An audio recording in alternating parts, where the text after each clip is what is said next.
I'm joined now by Republican Congressman Adam Kinzinger of Illinois. Thank you so much, Congressman, for being here with us. So the president finally signed the long-awaited COVID relief bill. What do you make of the president delaying signing the bill? And do you think it caused harm to Americans, including your constituents, who have long been waiting on this relief?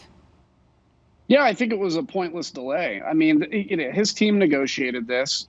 We should have done this months ago, by the way. But this last week, the delay, I don't understand it. The president was conflating on Twitter two different things: the COVID bill versus general government spending. And ultimately, I'm glad he signed it. But it was a needless delay. And I think people were hurt. But, we'll come back from that. And so the House voted today to boost those payments to Americans to $2,000, which you did back. But that could be a tough sell in the Senate. So what do you say to your fellow Republicans? How do you convince them that more relief is needed right now for Americans?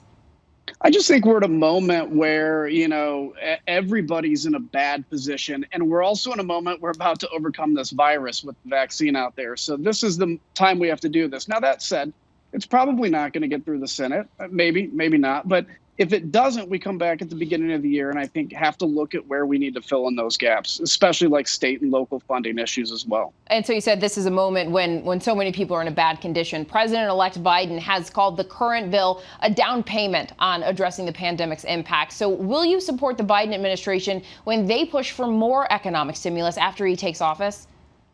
Well, I'll support what we need to do. Right now, obviously, you can't blanket support anything that you haven't seen the bill. I also don't want to be careless about spending money because this is on the backs of the next generation that are going to have to pay for this. But if the country needs it, it needs it. I mean, the bottom line is we do have a massive debt, and it will only get worse if the economy falls apart. So that's what we have to prevent. And finally, I want to ask you, President Trump continues to make baseless allegations about the results of the election. What do you say to your fellow Republicans who have remained silent or even supported the president's false claims about the election? You spoke out about them before. What do you say to those who haven't? Well, I just say, look, you don't have to speak out as much as I do, but I think it's important to defend the integrity of the election system, because the long-term impact on that is really dangerous to a democracy and a republic. And so false claims about an election that are unproven, convincing half the country or some that it was stolen, it's very dangerous. People need to speak out. They don't have to speak out as much as I do, but I think it's important for people to hear from their leaders. Illinois Congressman Adam Kinzinger, thank you so much for joining us tonight. Yeah, you bet. Hi, everyone. George Stephanopoulos here. Thanks for checking out the ABC News YouTube channel. If you'd like to get more videos, show highlights, and watch live event coverage, click on the right over here to subscribe to our channel. And don't forget to download the ABC News app for breaking news alerts. Thanks for watching.